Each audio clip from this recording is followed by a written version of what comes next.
ओम नमः शिवाय।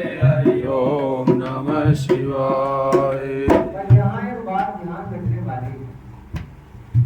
कहेंगे जिस व्यक्ति ने पूर्व जन्म में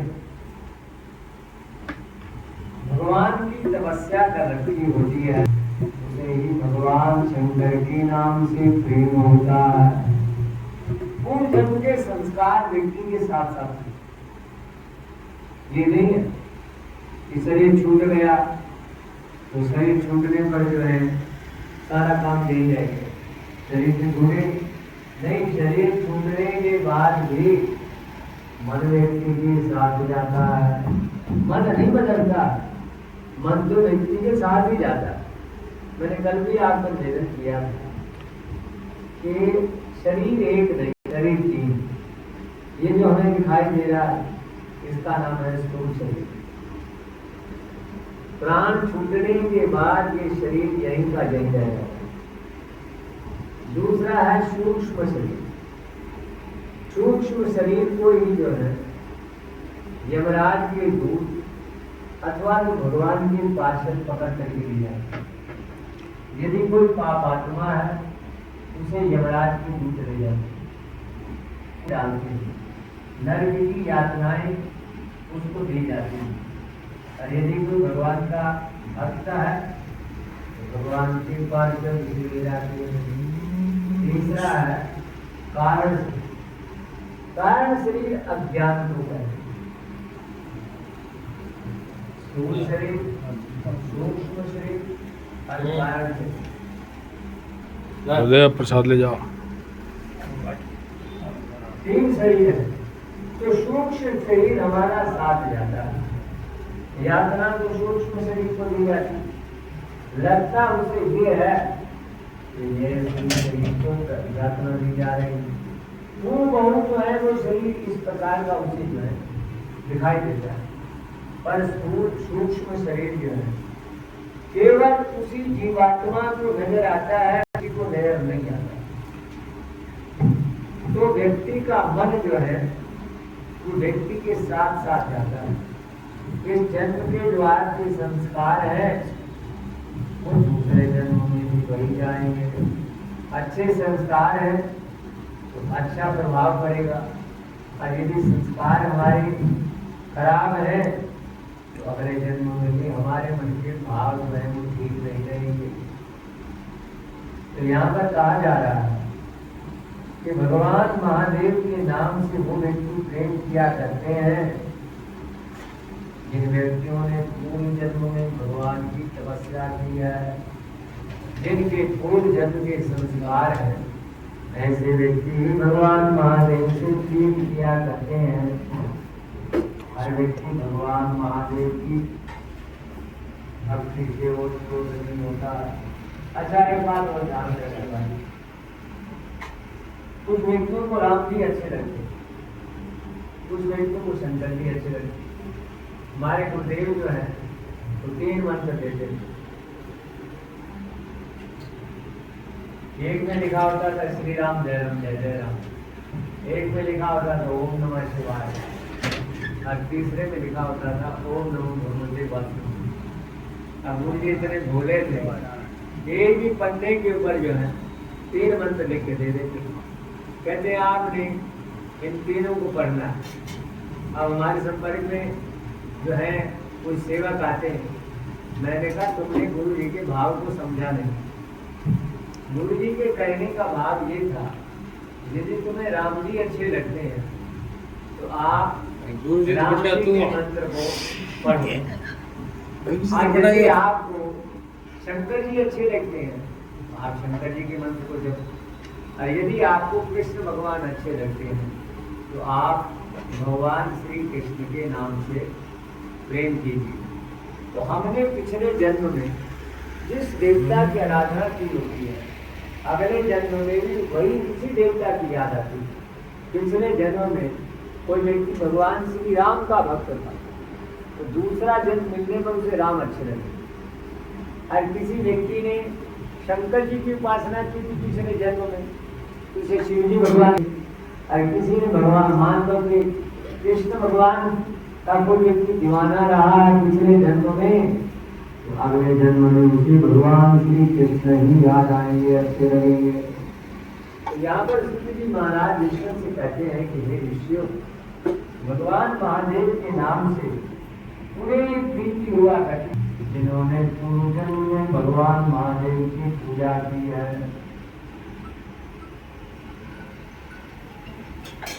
जिसके मन में भगवान शिव के नाम के करीब कभी खंडित न होने वाली असाधारण भक्ति प्रकट हुई, मोक्ष उसी को सुलभ होता है।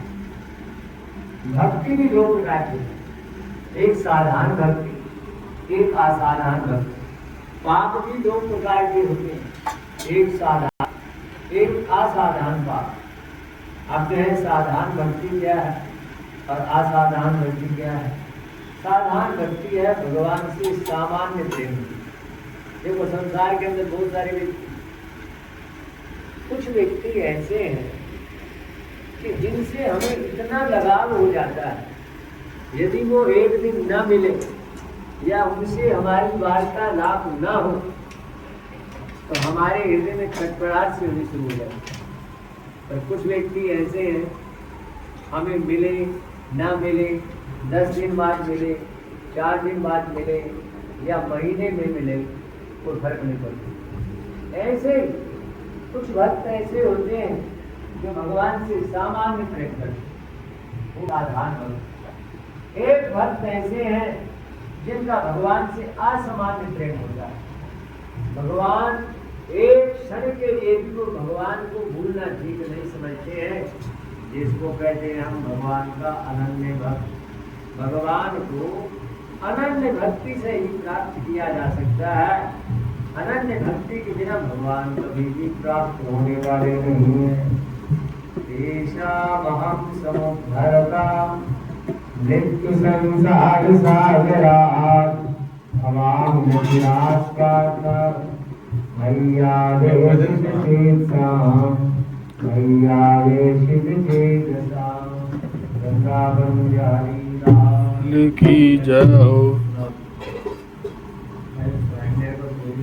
वही सुना दो कल वाला जो बाबा जी सुनते हैं।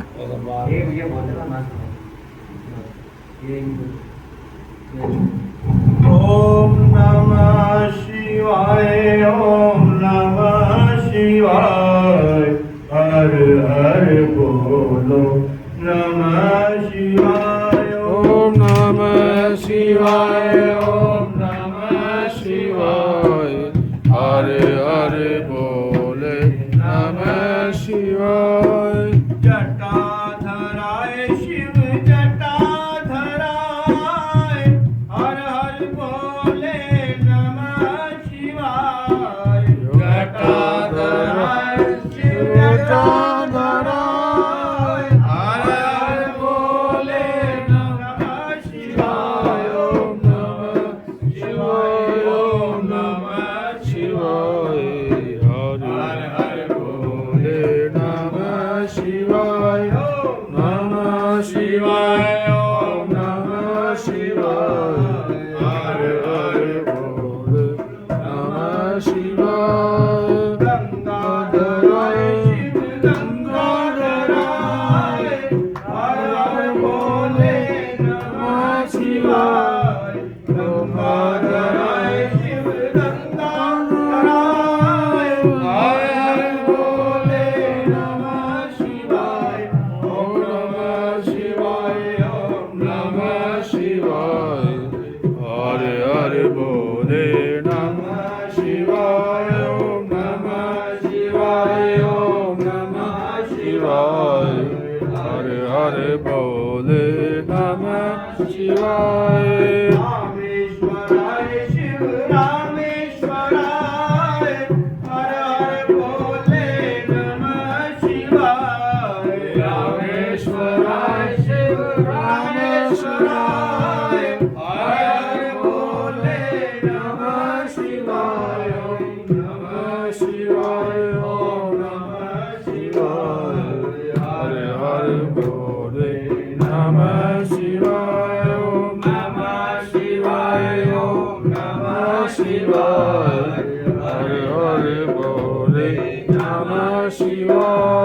सिद्धेश्वराय सिद्धेश्वराय हर हर बोले नमः शिवाय सिद्धेश्वराय सिद्धेश्वराय हर हर बोले नमः शिवाय ओम नमः शिवाय ओम नमः शिवाय हर हर बोले नमः शिवाय ओम नमः शिवाय ओम नमः शिवाय हर हर बोले नमः शिवाय बोलो शंकर भगवान की जय हो।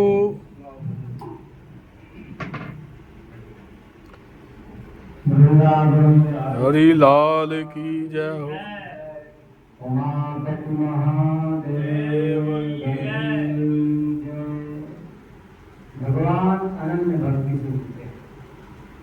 जिसने भगवान का अनन्य भजन शुरू कर दिया समझो कि उसे भगवान मिल गए। अब जब भगवान का भजन करना शुरू कर दिया उसे संसार की तरफ ध्यान देने की जरूरत ही नहीं है। बस भगवान के दीवाने हो गए तो हो गए। लगन हरि से लगा बैठे जोगा देखा जाएगा। लगन हरि से लगा बैठे जो होगा देखा जाएगा।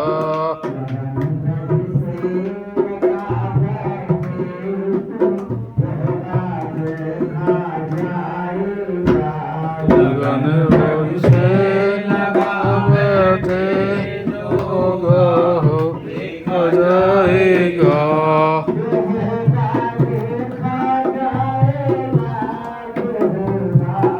देखा जाएगा लगन होगा देखा जाएगा होगा देखा जाएगा।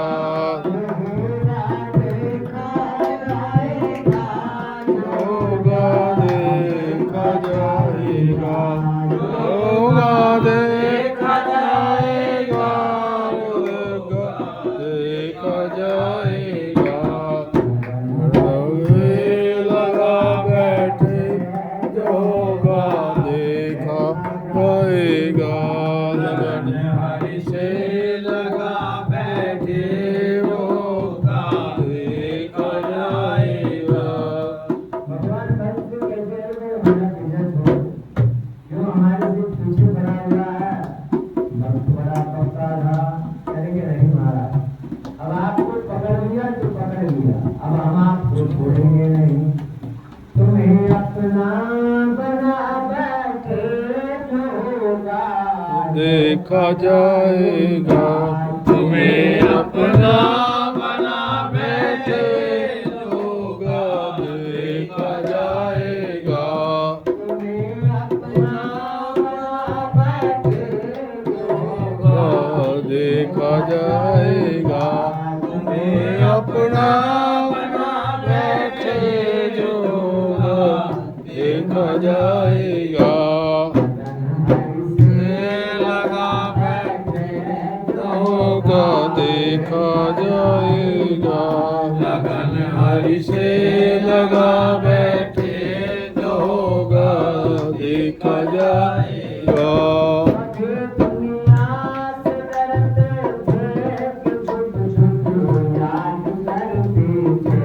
कभी दुनिया से डरते थे कि चुप चुप याद करते थे। कभी दुनिया से डरते थे कि छुप छुप याद करते थे। कभी दुनिया से डरते थे कि चुप चुप याद करते थे। अब पर्दा उठा बैठे जोगा देखा जाएगा। पर्दा उठा बैठे जो होगा देखा जाएगा।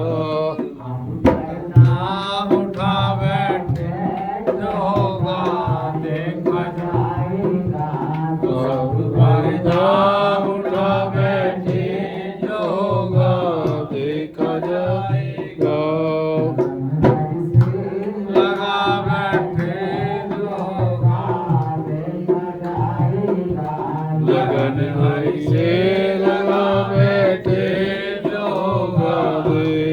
जाएगा।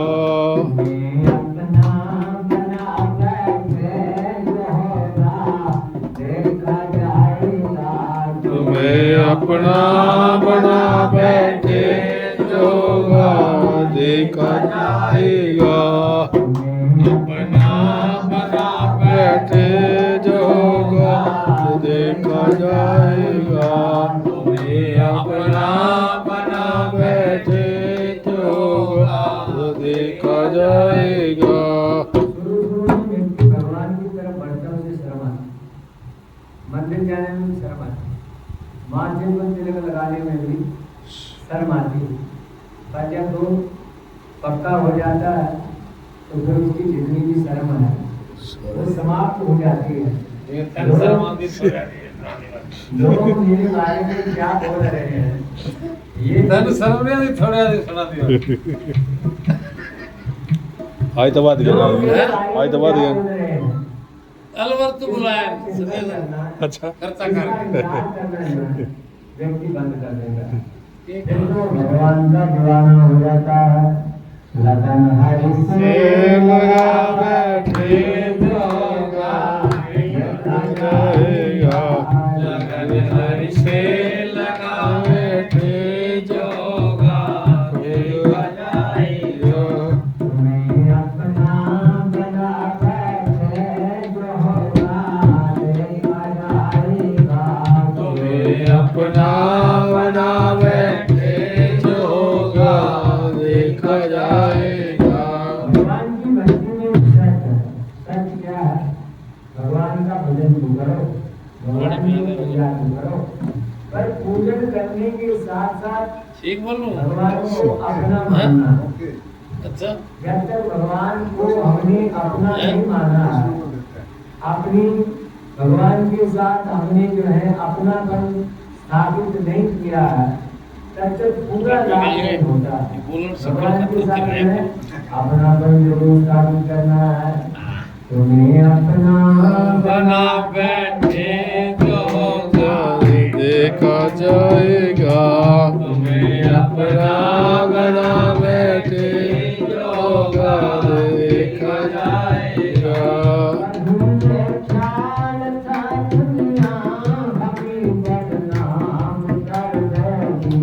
कभी ये ख्याल था दुनिया हमें बदनाम कर देगी।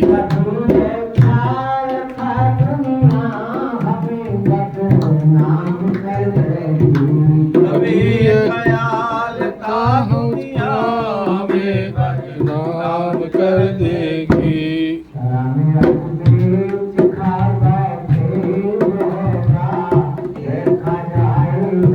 शर्म सब बेच खा बैठे जो होगा देखा जाएगा।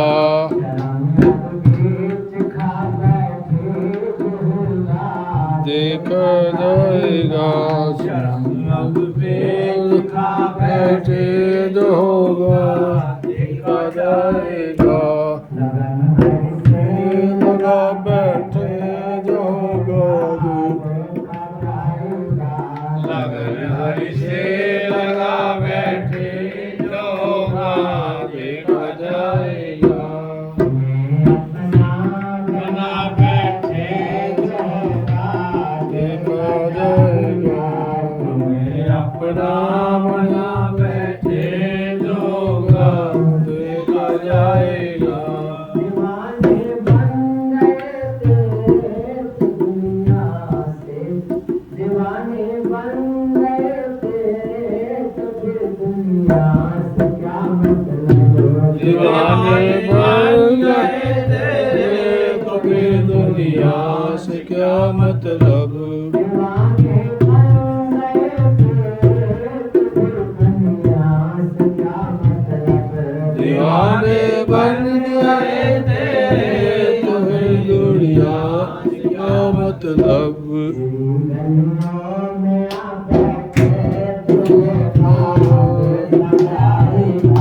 तेरी गलियों से आ बैठे होगा देखा जाएगा। गलियों में आ बैठे होगा जाएगा। तेरी गलियों में आ बैठे जोगा देखा जाएगा।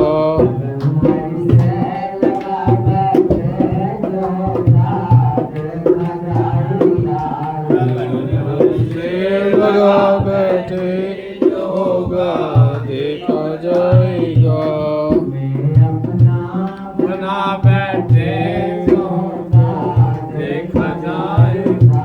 तुम्हें अपना बना बैठे जोगा देखा जाएगा। बना बैठे जोगा देखा जाएगा। तुम्हें अपना बना बैठे जोगा देखा जाएगा।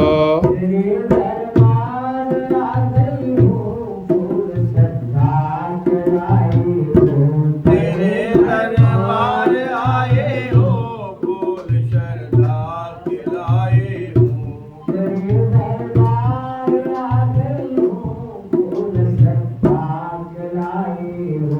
तेरे दरबार आई हो फूल श्रद्धा लाई हो।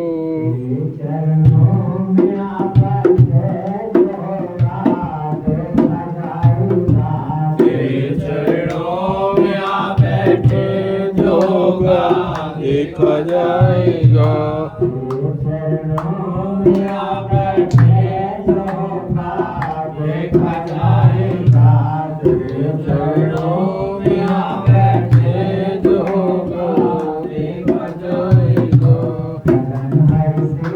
लगा बैठे जोगा देखा जाएगा। लगन हरि से लगा बैठे जोगा देखा जाएगा। अपना बना बैठे जोगा देखा जाएगा। मैं अपना बना बैठे जोगा देखा जाएगा। अपना बना बैठे जोगा देखा जाएगा। मैं अपना बना बैठे जोगा देखा जाएगा। नमः शिवाय। ओम नमः शिवाय। ओम नमः शिवाय। ओम नमः शिवाय। ओम नमः शिवाय। ओम नमः शिवाय। ओम नमः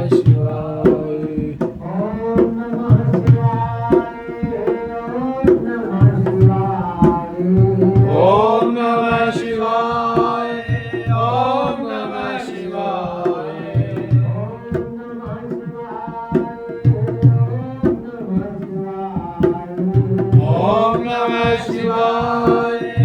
ओम नमः शिवाय। ओम नमः शिवाय। ओम नमः शिवाय। ओम नमः शिवाय।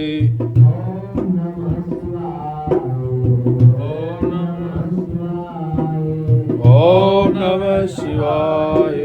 ओम नमः शिवाय। देव की जय हो। शंकर भगवान की जय हो।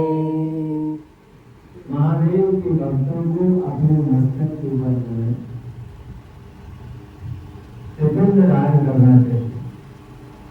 भस्म धारण करना चाहिए। भस्म लगानी चाहिए। ऐसा करने से भगवान महादेव पहले ये काम बाकी रह रहे हैं शुरू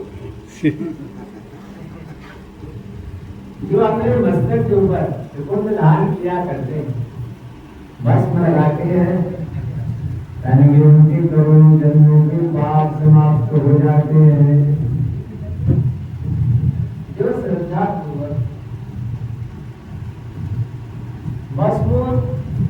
भस्मोदक और त्रिपुंड धारण नहीं करते हैं, न तो त्रिपुंड लगाते हैं और न ही भस्म लगाते हैं, यानी कि उनका आचरण विपरीत फल देने वाला हो जाता है। हमारा आचरण कैसा होना चाहिए? हमारा आचरण भगवान को पसंद करने वाला होना चाहिए। एक बार किसी ने पूछा कि हमारा आचरण कैसे होना चाहिए, तो उन्होंने कहा कि आपका आचरण राम जी जैसा होना चाहिए। राम आदि व्यवहार ये है, आपका व्यवहार, आपका आचरण राम जी जैसा होना चाहिए। न तो रावणाधिपत, ना कि रावण जैसा होना चाहिए। और राम जी के आचरण में और रावण के आचरण में जमीन आसमान का फर्क है। राम जी का आचरण जो है वो परमात्मा से मिलाता है। राम जी का आचरण जो है संसार में सुयश फैलाता है। राम जी का आचरण भगवान से मिलाता है, मुक्ति दिलाता है, सारा का सारा अच्छा काम करता है। परंतु रावण का आचरण जो है हमेशा अशोभनीय है। रावण कितना बुद्धिमान है, कितना विद्वान है, आज तक ऐसा कोई विद्वान नहीं हुआ कि रावण की बराबरी कर। सबसे बड़े विद्वान जो है वो लंकापति रावण। इतने बड़े विद्वान होने के बावजूद भी रावण का पुतला हर साल जलाया जाता। कारण क्या है? कारण एकमात्र यही है कि रावण विद्वान होने के बाद भी उसका आचरण शास्त्रानुकूल नहीं। दूसरी बात, वो एक नंबर का अभिमानी। जो व्यक्ति एक नंबर का अभिमानी हुआ करता है, संसार में उसकी निंदा हुआ करती, वो निंदा का पात्र हो जाता है। रावण को 19 बार समझाया गया कि तुम सीता को छोड़ दो, सीता को राम के हवाले कर दो, परंतु रावण ने एक भी नहीं मानी। हालांकि रावण की सोच बढ़िया। रावण की सोच क्या है? रावण की सोच ये है, जब जो है उन्हें सूर्पनखा के द्वारा पता लगा कि मेरे नाक और कान दो बनवासियों ने काट दिए, तो रावण ने कहा कि तुम्हारे नाक और कान दो बनवासियों ने काटे, तुम यहाँ क्या करने आई? इसकी सूचना तुम खरड़ दूसरा को देते। छावनी के अंदर, पंचवटी के अंदर खरड़ दूसरा नाम के राक्षस रहते हैं, अकेले नहीं रहते हैं। 14,000 राक्षसी सेना भी उनके साथ रहती, तो आप उनके पास क्यों नहीं गए? कहेंगे महाराज आपको पता होना चाहिए उनकी जो 13वीं भी हो गई है। जब उनकी 13वीं हो गई है तब मैं आपके पास आई। तो रावण का माथा एकदम ठंडा। और रावण कहता है हर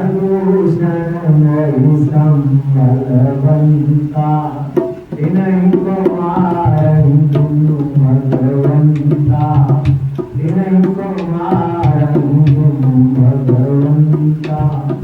ओयई भजन न तामस देहा, ओयई भजन न तामस देहा, मन क्रम वचन मंत्र देहा, मन क्रम वचन मंत्र देहा। यदि खरड़ दूषण मारे गए हैं उन बनवासियों के द्वारा, तो वो बनवासी कोई मामूली बनवासी नहीं। सूर्पनखा ने कहा कि अकेले राम ने 14,000 राक्षसी सेना सहित खरड़ दूषण को मार गिराया, समाप्त कर दिया। तो रावण सोचता है कि खरदूषण मुझसे बलवंता। खरदूषण में जो है मामूली व्यक्ति जो है, कोई जो है आम योद्धा जो है वो तो बहुत बड़ी योद्धा है। यदि अकेले राम ने खरदूषण को 14,000 राक्षस सहित मार दिया, तो इसका मतलब कि राम साक्षात परमात्मा। खरदूषण को जो है केवल भगवान ही मार सकते हैं, परमात्मा ही मार सकते हैं। इसका मतलब कि परमात्मा का अवतार हो चुका है। राम जो है वो साक्षात ब्रह्म है, और ब्रह्म को उसका भजन करके ही प्राप्त किया जा सकता है। बिना बिना भजन के ब्रह्म को प्राप्त नहीं किया जा सकता है। बिना भजन के व्यक्ति की मुक्ति नहीं हो सकती है।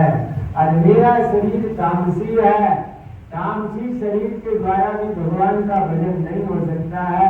इसलिए मैं राम के साथ जो है पैर का नाता जोड़ करके संसार से मुक्ति प्राप्त करूंगा। 19 बार समझाने के बावजूद भी रावण ने अपना इरादा बदला नहीं। रावण जो है वो राम के हाथों से बढ़कर के मुक्त पदवी को प्राप्त हुए, पर फिर वो रावण का पुतला हर साल जलाया जाता है दशहरे के अवसर पर, क्योंकि रावण एक नंबर का अभिमानी था। रावण का आचरण शोभनीय नहीं था, अशोभनीय था। जिसका आचरण अशोभनीय हुआ करता है, संसार में जो है उसकी पूजा कभी नहीं हुआ करती है, संसार में उसकी निंदा हुआ करती है। यानी जो व्यक्ति भगवान महादेव की पूजा करते समय न तो अपने मस्तक पर त्रिपुंड धारण करते हैं और न ही भस्म लगाते हैं, उनका आचरण विपरीत हो जाया करता है। जो श्रद्धा पूर्वक भस्म धारण किया करते हैं, महापापी होने पर भी जो है उसके पाप समाप्त हो जाया करते हैं। वो व्यक्ति समस्त पापों से मुक्त होकर के भगवान शिव का सानिध्य प्राप्त किया करता है।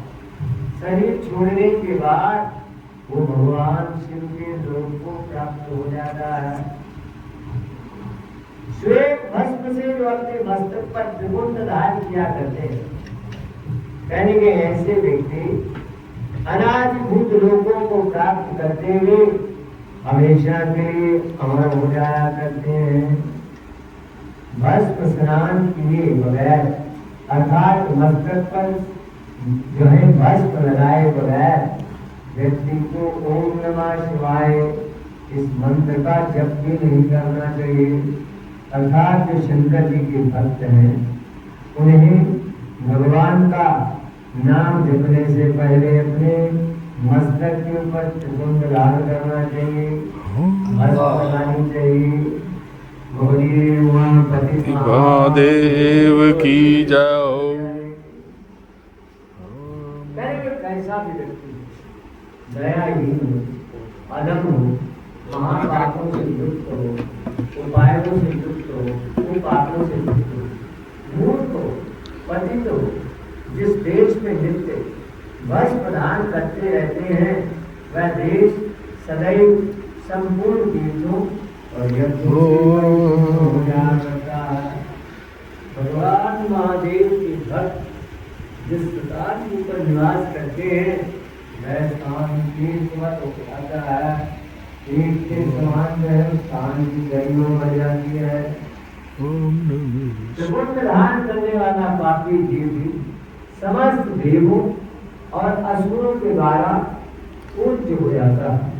देवता भी उसकी पूजा करते हैं और असुर भी उसकी पूजा किया करते हैं। और यदि कोई हमेशा जाना संभव नहीं, ये बात मैंने आपको बताई है। इतना ही व्यक्ति को लाभ प्राप्त होता है, ऐसा नहीं है। ये तो मैंने जो है एक सामान्य चर्चा आपके सामने की है।